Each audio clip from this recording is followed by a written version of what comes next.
The parasha of this morning is known as Parasha Yitro. And the meaning of that name means addition. That's what it means. Yitro means addition. So Sage says that this parasha was actually added into the Torah to do what? To actually give to see what Yitro, to show us what Yitro actually did for the children of Israel. Yitro as a man has different names, sages called Yitro a master spy.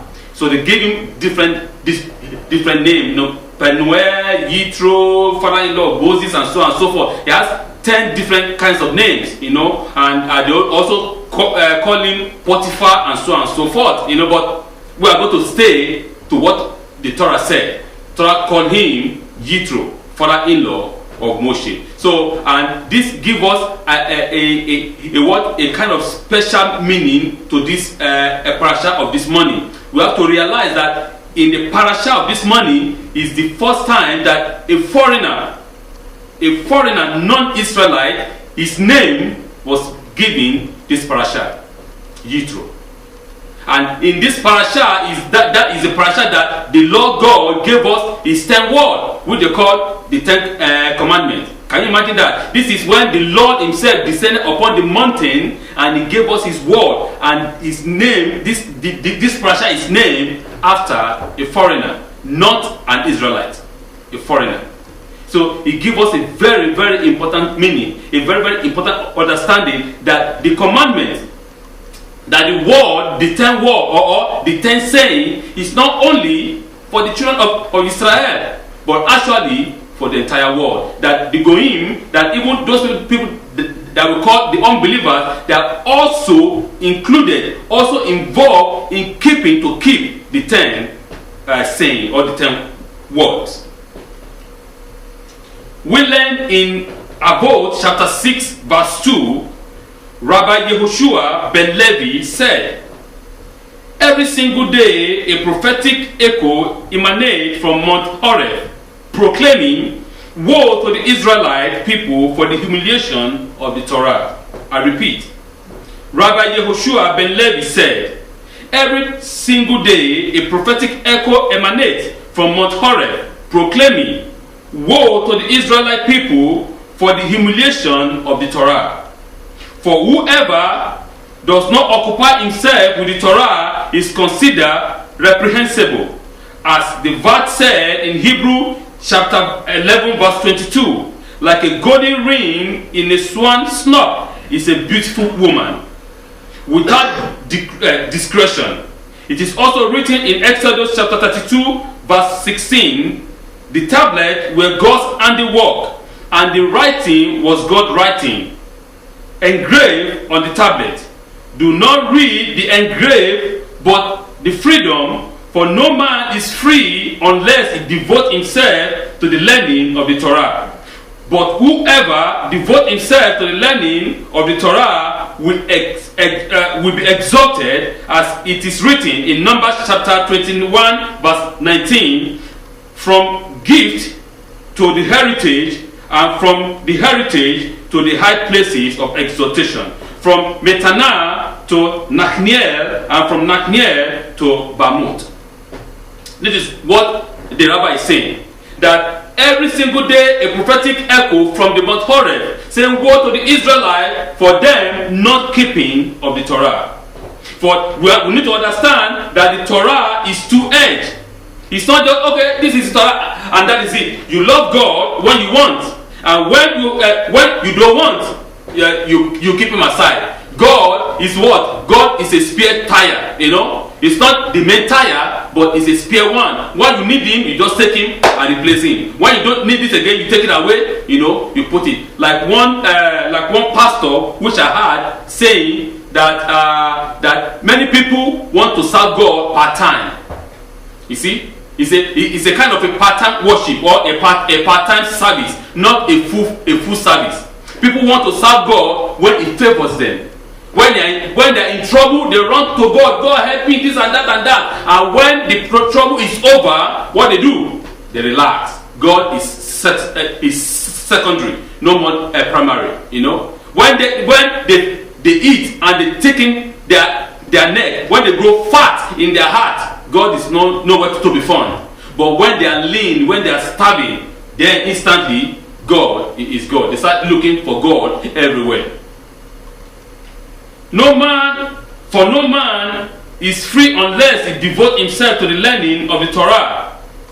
From here we learn that the reward of freedom is gained only through the learning of the Torah, which was given by Adonai to the Hebrew people as a collective at Horeb, but thought of at the time of creation. The Torah is being thought of from the beginning. The Torah is being thought of before the creation of the world. The Torah has been planned that there be a people that the Torah will be given to, for these people or this nation shall be called holy, and they will be the light to the whole world.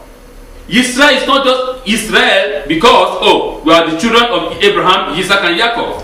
No, the purpose of this, the purpose of Israel as a nation, the purpose of Israel as a people, is for us to be the light to the entire world, through which the whole universe, through which the whole planet, through which the whole world will come to the understanding of the one and only God. Blessed be His name. So the purpose of the Torah that God has given us this morning, the purpose of the Torah that God has revealed to us on Mount Horeb, on Mount Sinai, is for us to take it and live by that word. Not only to read what is engraved in it. I want us to understand this principle. The Torah is not just for you to read, it's a storybook. Oh, thou shalt not steal, thou shalt not do this, thou shalt not do that, thou shalt not do this, thou shalt not do that, and that is it. And you put it in your pocket and you leave. No, but you have to walk and you have to live by it. It is a life. You have to live that life. It's not just to read it, but to live that thing that you are reading. When God said, thou shalt not steal, you act like that. You live that life. You do not steal. Not just say God said thou shalt not steal, and tomorrow you go and steal. God said thou shalt not commit murder. Okay, say that God said that, but tomorrow you go and commit a murder. God said that thou shalt not covet. God said, okay, that is a story. Tomorrow you go and covet. So you have to, for you to get the reward after the reading of the Torah, for you to get that reward, you have to live that life. It's not just to read alone, but to act. That is the most important. Adonai said, I created the evil inclination, and I created Torah as its remedy. And if you are busy yourself with Torah, that is, in studying, in performance of what it is written, you shall not succumb to that evil inclination. If you are busy yourself with Torah, you shall not succumb to evil.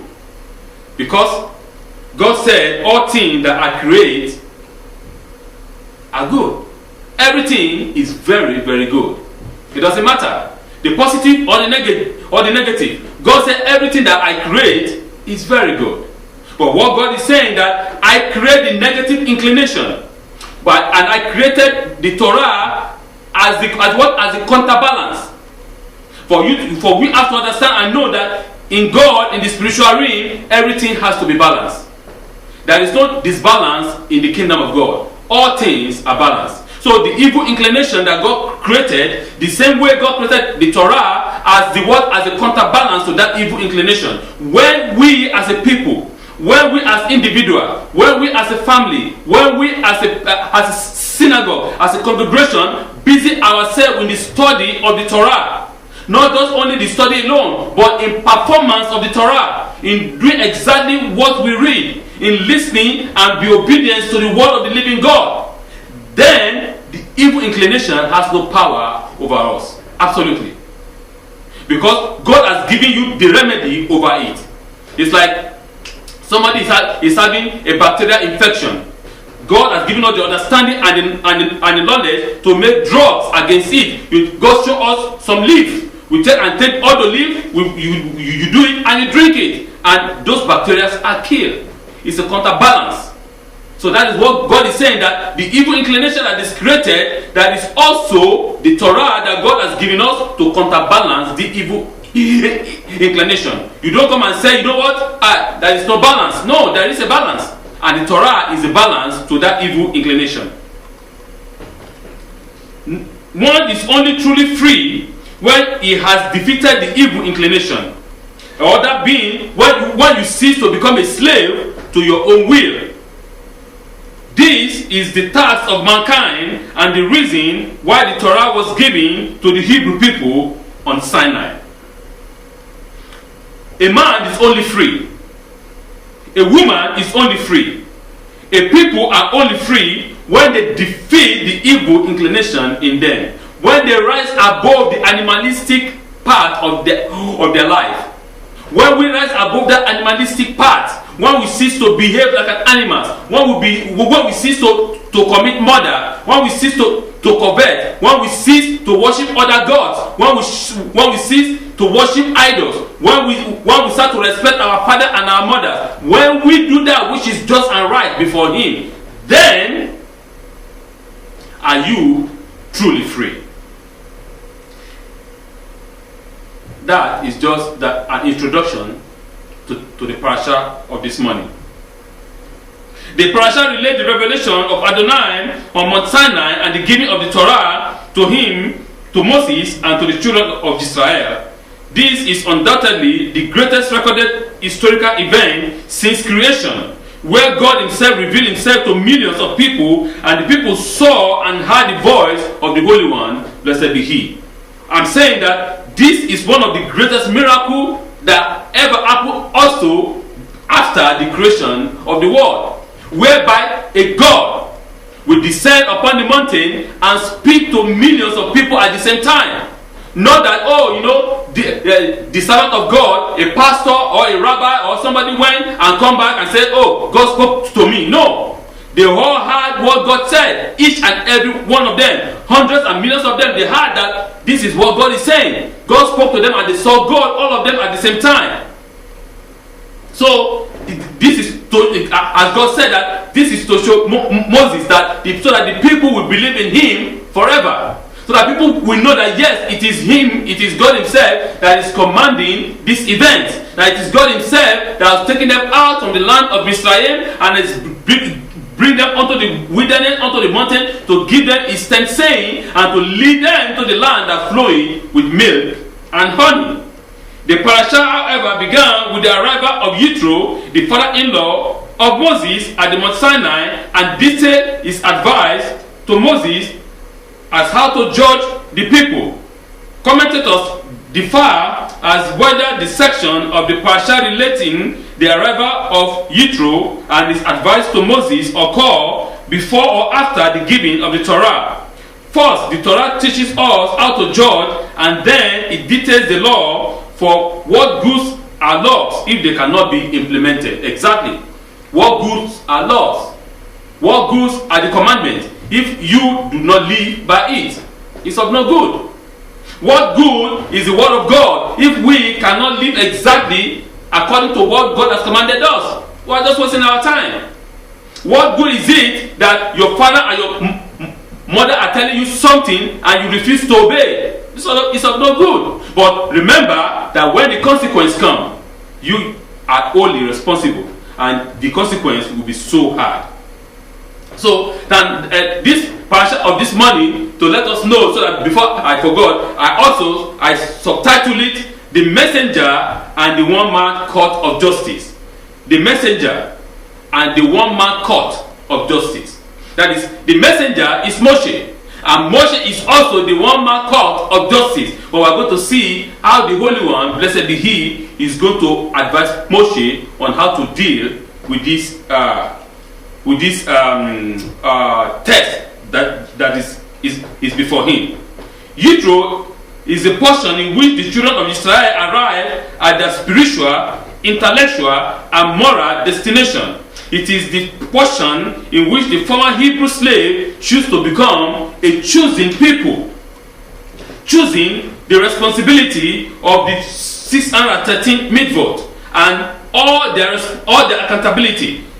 This week the Hebrew accept the Torah at Mount Sinai, at Torah space, Torah portion, that this week, today, the Hebrew people, the Israelites, they accepted the responsibility of the Torah, because Torah is a responsibility. Torah is a yoke. We have to understand that. It is a yoke that we have to carry. But many of us, we don't want to carry that yoke. Many of us say, you know what? It's a part-time, as I just said. The serving of God is a part-time stuff. This is a 21st century. I have my life. I have my job. I have this and that. People can come late to the Shabbat, but they cannot come late to their work because they know the consequence. If you come late to your work, your boss warn you first, the second time, the third time, you get fired. But God cannot fire me. Yeah, I come to the synagogue anytime I want. That shows us who we are actually indeed inside. Because you know for sure that if you go to a man will be so radical and he's going to tell you la la la la, and that is it. But God is patient. God is loving and God is patient. It doesn't matter, I can come late, and that is the reason why. No, there is no reason why we can give God. For God that give us life for us to walk, God that give us strength for us to walk, God that give us help for us to walk. We should be able to come every Shabbat to be happy and say hallelujah, glory be to the Almighty for what He has done for me. That is the purpose of the Shabbat, to keep it and to praise God, to thank Him for all the goodness, for all His mercy, for all His love towards you in your life individually and collectively. That accepting the Torah, taking the yoke of Torah is what is responsibility. It is not that I am an Israelite, or I am of the tribe of Judah, or I am of the tribe of Ephraim, or I am the tribe of this and that. Then, God love me, I'm a child of God, without no responsibility. You are lying and you're deceiving yourself. For those also that are watching on the internet, I want us to understand one particular thing right from now, that you have to understand that keeping the Shabbat is the fundamental between you and the Creator. For God said, for the children of Israel shall observe the Shabbat throughout generations, throughout their lives, until the end of days. And this, by so doing, God is separating us from among the people. You are a holy people unto God. What is the meaning of holiness? To be separated. You are separated. You are not like the rest of the world. You are not like them. You are different from them. And how can we be different if we don't keep the Shabbat?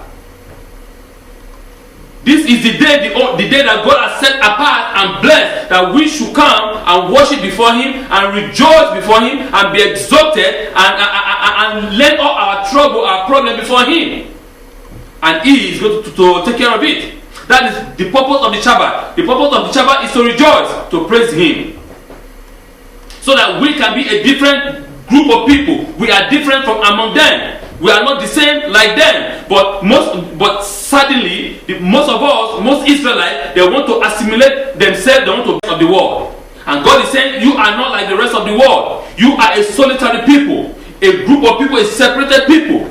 That is what God is saying, that we are special people unto Him. And He told us that this morning, that He has taken us unto Himself. He has lifted us up upon His wings and has brought us to this place to give us His 10 words. It does not come easy. Adonai preface the offering with an overpowering charge. It sends Moshe to speak to both the women and the men.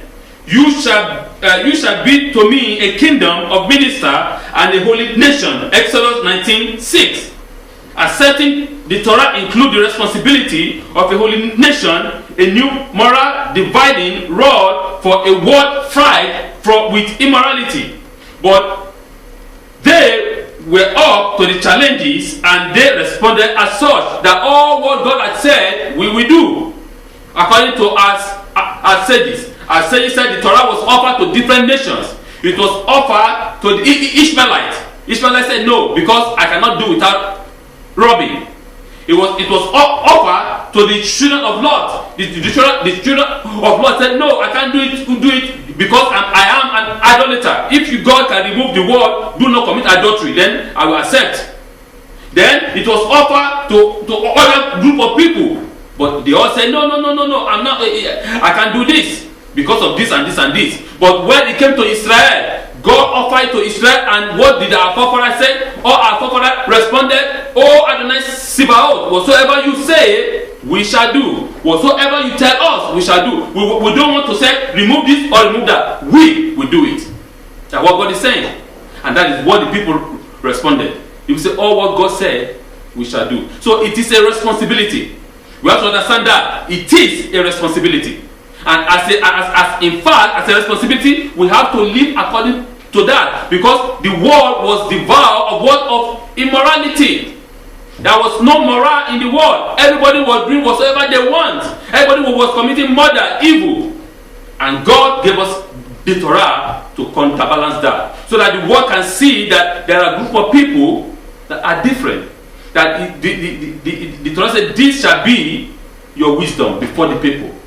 Torah is our wisdom, so that the people can see a different life, a different style, that there are people, or this group of people are different from us. What are they different? What made them different? What made them special? So they themselves will be eager to learn, because we become a light unto them.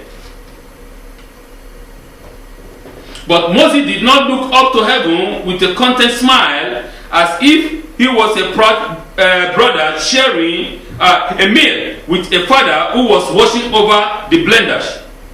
The Torah tells us, and Moshe related the word of the people to Adonai, Exodus chapter 19, verse 9. He returned to the master of the universe and reported the good news, and repeated the response in a verbal word unto Adonai. The question is obvious.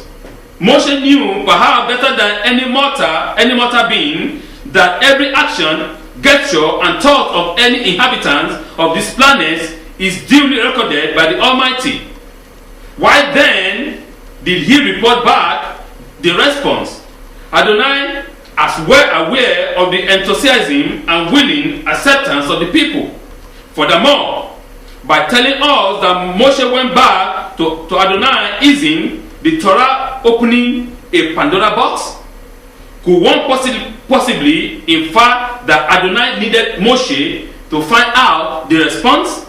Or obviously, there is a deeper lesson to be learned with this.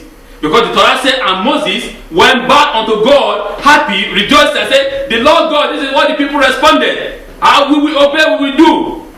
Does God need that? God knows before Moshe came, God had the voice of the people. God knew that the people accepted. God understand that this is what the answer of the people. But what is this meaning that Moses went back unto God and reported the case unto God as a messenger? Remember, the title of this parasha, the subtitle is a messenger and a one-man court of justice. Moshe as a messenger has to fulfill his role. He understood more than any other human being that God had the people. But as a messenger, you still have to go to report to the master of the universe, blessed be he, that this is what the people responded. And for us to understand that, I want to give a short story for us to understand this part of the Torah very well. In New York State, when a baby is born, tests are administered to determine if the baby has any genetic diseases, even though it's done also here in Canada. Among them are tests of histamine. This condition causes excessive level of the protein histamine to build up in the blood, which can damage the nervous system and cause retardation. The disease must be attended to immediately. A histamine level of 1 or 2 points is considered a normal one. 10 days after a baby was born to a young couple, the hospital frantically tracked down the parent to tell them that their child has a high level of histamine in our blood, a level of 12. The hospital told the young couple to rush back with the baby. The father instantaneously called his rabbi who was the Sadiq at the baby's breath just a few days ago. The rabbi said he would pray for the child who appeared fine at the breath. Then he told them to insist that the histamine test be repeated before any treatment is administered. The parent rushed back to the hospital where they were greeted by an assortment of doctors, nurses, and nutritionists and therapists.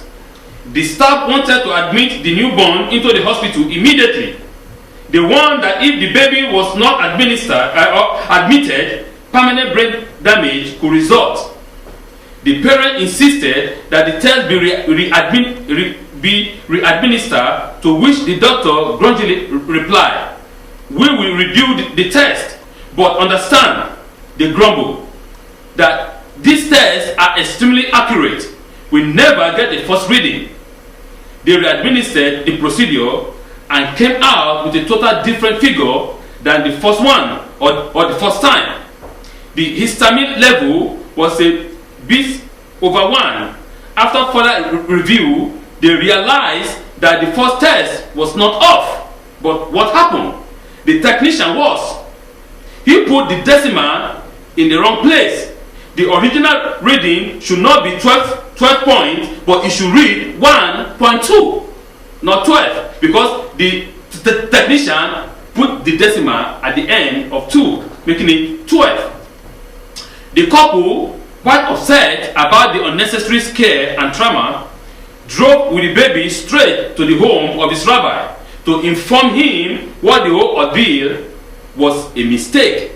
His rabbi, who was elated at the news, held the young father and kissed him. "Thank you for coming and telling me this news," the rabbi said. "So many just tell me their problem. They ask me for advice, even prayers, but when things get better, I never find them, or I never find out. I am left bearing the burden of their worries." You see, many of us are exactly like that. Or many of us might be the opposite of that. Many people, when things are fine, when they are in trouble, they do what? They rush to God and they ask Him for help. But when things are fine, they never came back to say thank you. The same thing here. Yeshua HaMashiach said that 10 people are cured, but only one came back to say thank you. 10 are cured. Only one replied and came back and said to give thanks. The rest 9, their problem is over, they all left. They don't care. Everything is over, hallelujah. Thank God.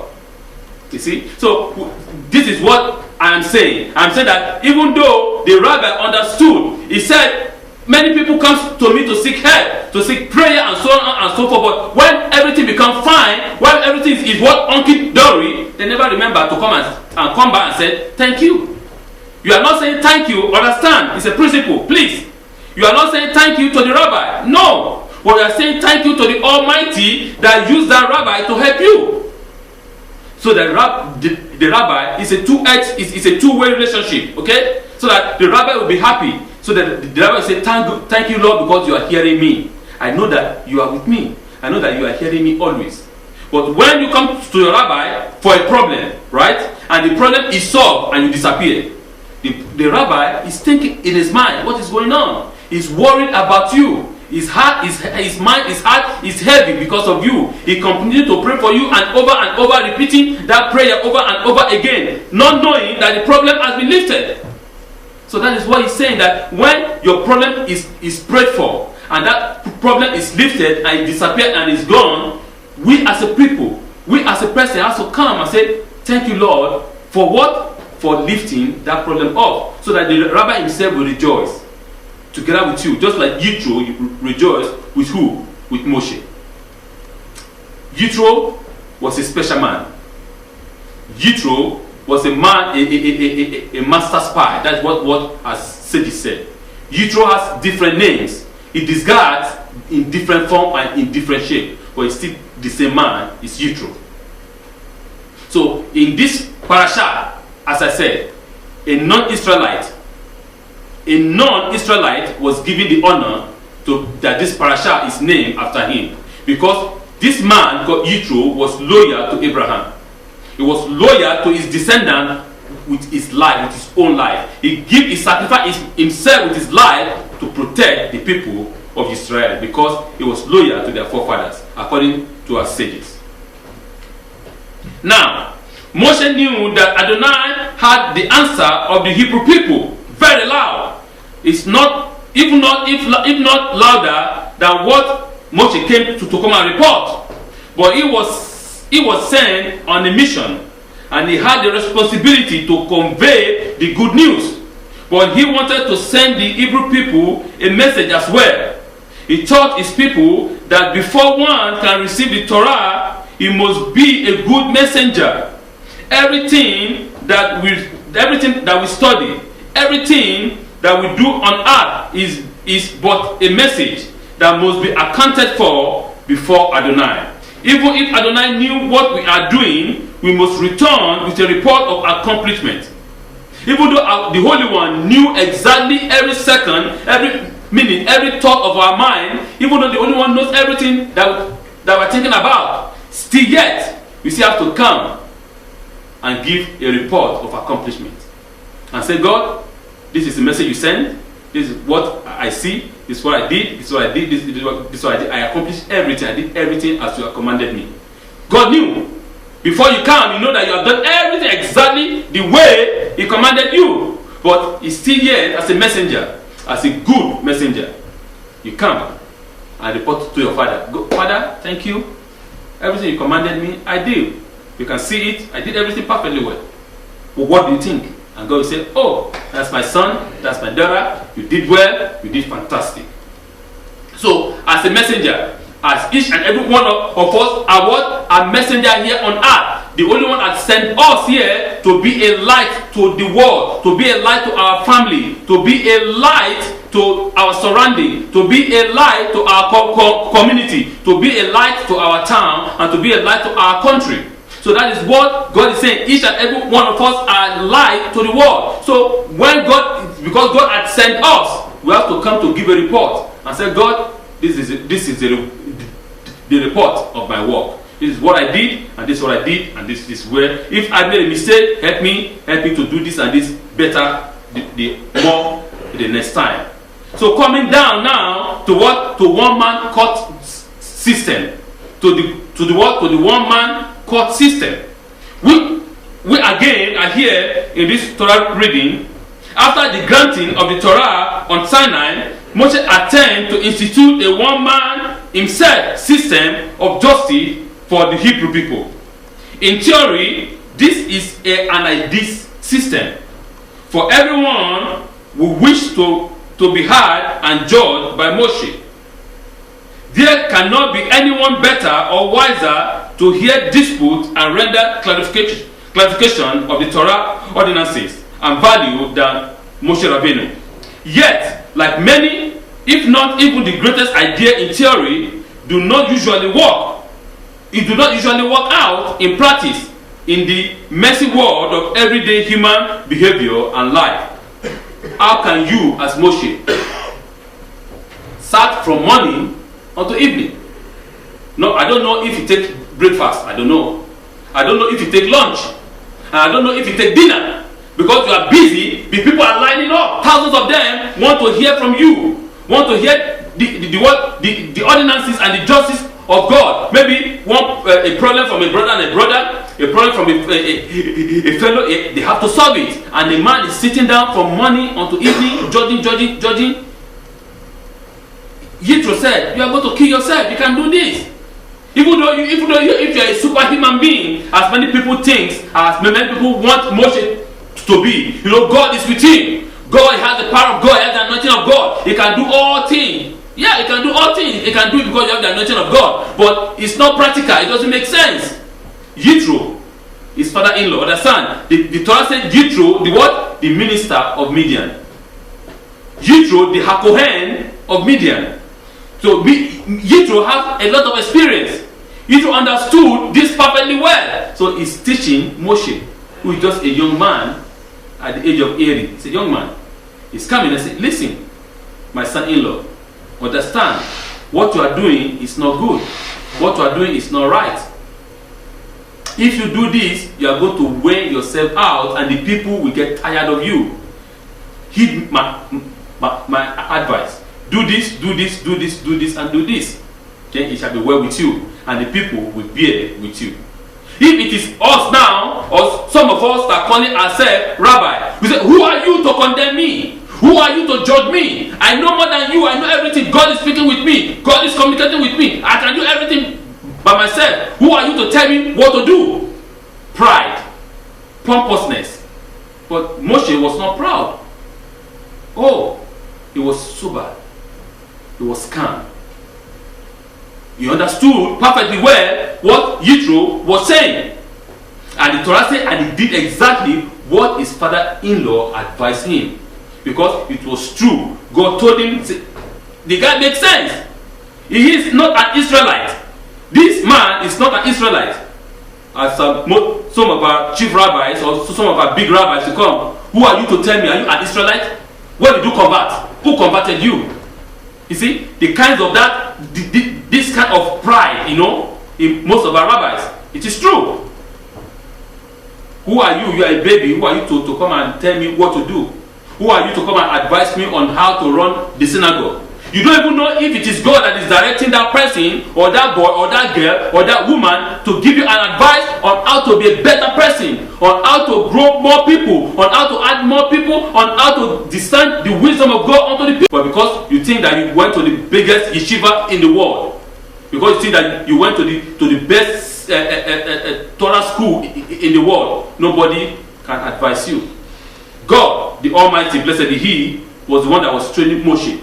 And still yet, Moshe heed the advice of non-Israelites. The man was his father-in-law. He heed his advice perfectly well. He said, you are right. I can understand what you say is true. I'm going to make a leader of 1,000, a leader of 100, a leader of 50, a leader of 10, and I'll give the people the ability to judge by themselves, to rule, to give judgments and justice. But they must be what? There's a criteria. They must be God-fearing men. Men of accomplishment, men who despise money.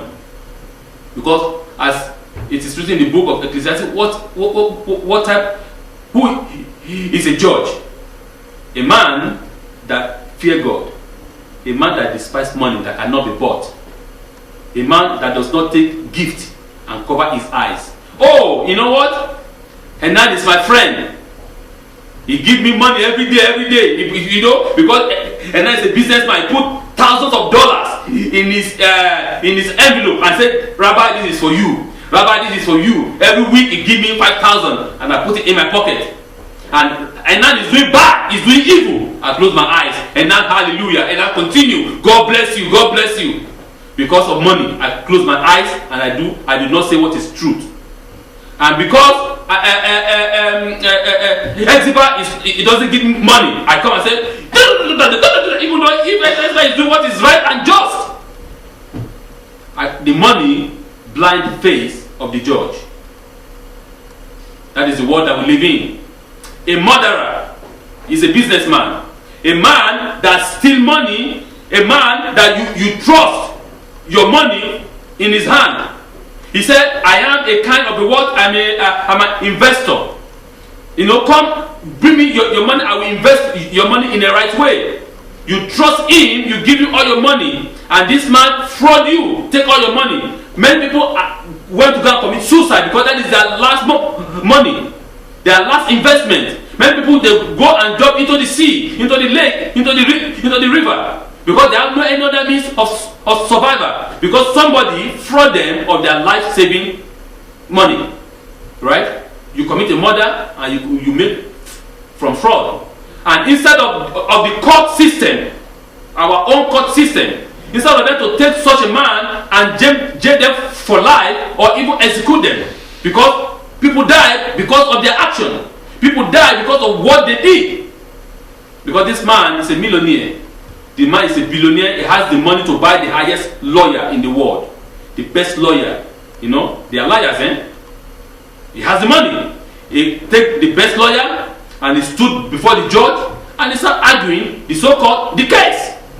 And the lawyer, okay, because this lawyer is so powerful, because this lawyer is so influential, because this lawyer is the best lawyer in the world, the judge, will give you a suspended sentence of 2 years. Go and pay the fine of 2 million, and that is it. And this man has stolen 100 billion, and you are giving him a fine of 2 million. What is 2 million in 100 billion? They don't give a damn. They go and do what? They pay, and that is, and they go back and commit the same sin. But people are dying. Innocent souls are dying because of them. So that is what God is saying. He said, such a judge you don't need. A judge that covers his eyes because of gifts, because of money. But you have to accept a judge that despises money, that does not accept a person, that does not respect a person. But everybody must be equal before the law. So, it is the complete outsider Yitro who immediately grabs the danger to the people and to Moshe in this inherent in his role as the sole judge of the people. Yitro cautioned Moshe that under such a system, Moshe and the people will wither away because of the impossible physical, emotional, and organizational strain. Yitro proposed an alternate system of justice, more bureaucratic and cumbersome, but indefinitely more workable than the one Moshe proposed. You see, the one that Yitro proposed is more bureaucratic. Yes, because you have to go through levels and levels and levels. It is more cumbersome. Yes, but indefinitely it is the best one. It will give you rest of mind. He said the minor cases these people can judge, but the major case they will bring to you, and you will take it unto God, and God will do what? Will decide. So that is where the court system of today will derive from. We have the High Court, we have the Court of Appeal, we have the Supreme Court. So it is like that. It's a level. If you don't like what the High Court said, you go to the Court of Appeal. You can appeal. Then, if you don't like what the Court of Appeal said, you go to the Supreme Court. But whatever the Supreme Court said is the final. Yes, it's cumbersome. Yes, it's more bureaucratic, but it gives you space. You can relax, you can rest, you can concentrate more on the Torah. Because if Moshe alone is doing that all day long, the people will line up for days before it comes to your own turn. Then Moshe will not have the time to concentrate more in prayer, in seeking the face of God, in the study of the Torah. And so therefore it's going to be affecting him physically, emotionally, and spiritually. You know? So it is the system that Yitro proposed. It's a different kind of system, but it's better than that of Moshe. Moshe himself agreed with the wisdom of Yitro's word. The fact that Yitro is a complete outsider in the Hebrew society or in the Israeli society of that time in no way disqualify his observation and suggestion, as most of our people will come and tell you. I can never listen to a non-Israelite. I can never listen to somebody who is not a rabbi. I can never listen to somebody who are those going, they are sinners. I can listen to them. If God can use a donkey to speak, how much more a human being? You can call them a goyim, you can call them any name that you want, but they are human beings, and God can use them to correct you. God can use them to correct me. God can use them to correct us and to give us more understanding, or to give us a word of wisdom that through which we can follow and reach our destination in peace. So, and the giving of the commandment unto the people of Israel, many people come and say, that this law has already existed before. That Moshe copied this law from Egypt. Yes, it might seem like that, but the Torah said that this law is what is written with the finger of God. In Egypt, yes, we have what is called the Ma'at law. And this law is they call it the 40th negative, the 40th law, or the 40th negative confession of Egypt. Yes, in it, all these 10 commandments is there too, but apart from some, the Shabbat is not there. Honor your father and your mother is not there, so that your days shall be long. But the rest is included in the Ma'at law. Is it, did Moshe copy this from the Egyptians? I can't say. I won't say yes or no. But what I know and what I understand and what the Torah taught us was that Moshe understood all the wisdom of Egypt. Moshe went through all the school of the wisdom of Egyptians. He understood them perfectly well. He knows them perfectly well. And also, the Torah speaks that, and the Lord God inscribed at his finger the 10 words. So I will not conclude, or I will not say that he copied them from the people of Israel. But we know that the God of wisdom, the God that gave Moshe the wisdom, the same God share this wisdom to the rest of the world. Because it is not only the people of Israel that know that thou shalt not kill. All over the world, every human race understand that to kill a fellow human being is not right, it's not good. Every human race or races understand that to steal is not good. It is written in your conscience. It is embedded in our DNA by God himself. That to steal is not good, to covet is not right, that to respect our mother and our father is the best thing. But still yet, we do the opposite. Generally speaking, or generally, people ignore and even resent the comment and opinion of outsider on internal or domestic matters. What can an outsider possibly know about how we should behave or how we should run our home, business, or society? Yet, as the professional field of counseling in all sectors, the discipline in our society continues to grow and expand. We are witness to the value of outside guardians. It is the outsiderness that provide a perspective that the people or society cannot achieve by themselves. What I'm saying is, most of us ignore the direction of order. Who are you to put your nose in what does not concern you? This is my business. This is my family. I will not listen to your advice. Don't come and tell me what to do. I am more advanced than you. I have PhD and you have bachelor degree. You can't even match me. Because if we look at Yitro was the minister of Midian, but God himself is the one that is teaching Moshe directly. Moshe has no any other teacher than God himself. But still yet, Moshe listened to the advice of his father-in-law. He said, "Oh, no, get out! Don't tell me anything. Let me go and ask God first." No, he listened. He knew that what Yitro was saying makes sense. No, you know what? I'm not going to listen to you. I'll go and meet the chief rabbi. What that person is telling you is the same thing that the chief rabbi will tell you. Why don't you listen and do exactly what he said? No, you are he's a sinner. I can't listen to a sinner. What do you know if God? How do you know if it is not God that is speaking to that sinner at that time to speak to you, to tell you a particular thing in your life? You don't know. But you say, he's a sinner. I can't listen to him. I'll continue to do whatever I want. So therefore, you continue to do the evil, then you enter into trouble. The messenger and the one man court of justice. One man court of justice is not right. Yes, it is good in one sense because everybody wants to be judged by Moshe because Moshe knows the direct revelation from God. But is that good for Moshe? Is that good for the people?